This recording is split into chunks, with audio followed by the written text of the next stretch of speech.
After mineralocorticoids and glucocorticoids, next hormone जो adrenal cortex से release होता है बेटा, दैट इज सेक्स कॉर्टिकॉइड। अब सेक्स कॉर्टिकॉइड हार्मोन जो है वो किसमें हेल्प करेगा? सेक्स की डिटर्मिनेशन या फिर मैं ये कहूँ सेक्सुअल जो भी बिहेवियर है उसके अंदर। और सेक्स कॉर्टिकॉइड के अंदर जो हार्मोन है वो मेल हार्मोन कौन सा होता है बेटा? टेस्टोस्टेरोन। एंड फीमेल हार्मोन कौन सा होता है? ओएस्ट्रोजन या एस्ट्रोजन एंड प्रोजेस्टेरोन। ओके, तो ये जो एड्रिनल कॉर्टेक्स से सेक्स कॉर्टिकॉइड हार्मोन्स हैं, ये किस चीज के अंदर हेल्प करते हैं? These helps in the secretion of, या फिर मैं ये कहूं these sex corticoid hormones consist with male and female hormone. And male hormone जो है वो टेस्टोस्टेरोन है एंड फीमेल हार्मोन जो है वो क्या है? Estrogen and progesterone. जो कि मेल और फीमेल के अंदर जो भी सेक्सुअल कैरेक्टर्स हैं उनके अंदर क्या करता है? हेल्प करता है। तो देखो बेटा, हमने 3 हार्मोन्स किए, उन 3 हार्मोन्स के अंदर हमने बात की 3S की, जो कि एड्रिनल कॉर्टेक्स से रिलीज हो रहे हैं। One is mineralocorticoids. मिनरलोकॉर्टिकॉइड्स जो कि किस चीज के अंदर रिस्पॉन्सिबल है? For the salt retention. Second one is glucocorticoids. Glucocorticoids जो हैं वो किसके अंदर हेल्प करेंगे बेटा?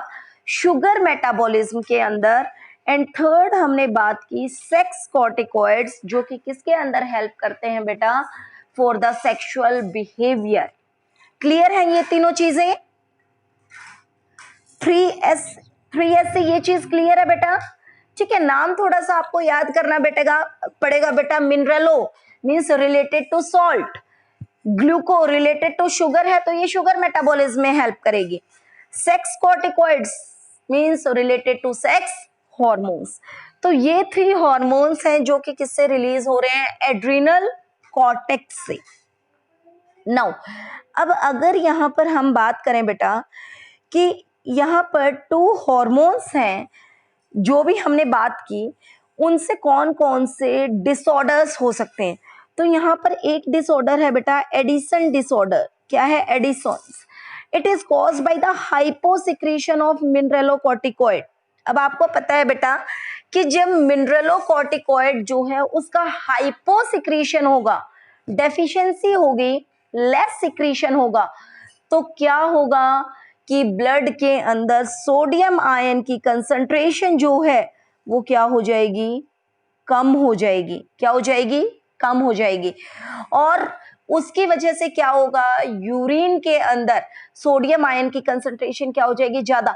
ऑब्वियस ही बात है बेटा कि ब्लड के अंदर अगर सोडियम की कंसंट्रेशन कम है तो वो क्यों है?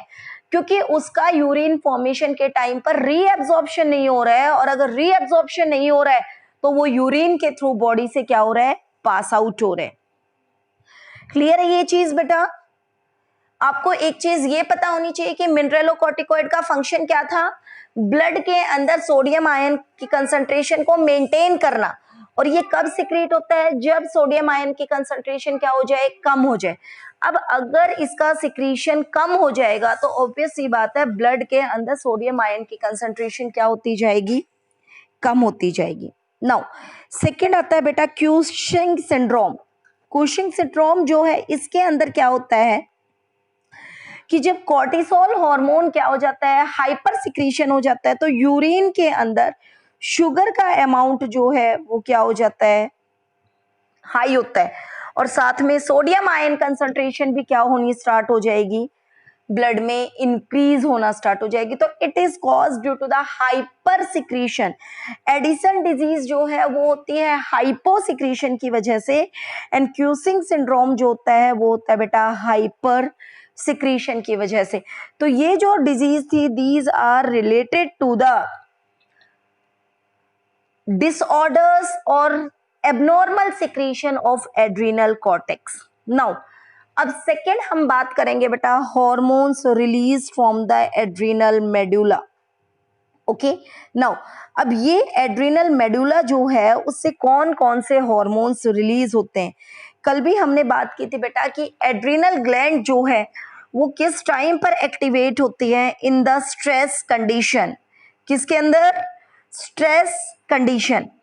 तो देखो बेटा वही चीज आ गई, 4S आ गई ना, sugar metabolism, salt retention, sexual behaviour and stress condition. Okay, now अब स्ट्रेस कंडीशन के अंदर इस हार्मोन का क्या काम होता है? देखो एड्रिनल मेडुला जो है वो 2 हार्मोन्स को रिलीज करती है। एक तो क्या है? एपिनेफ्रिन। क्या है बेटा? एपिनेफ्रिन। एपिनेफ्रिन का अदर नेम ही है एड्रिनलिन, जो आपने 10th क्लास में किया हुआ भी है। एड्रिनलिन कहो उसको या एपिनेफ्रिन कहो।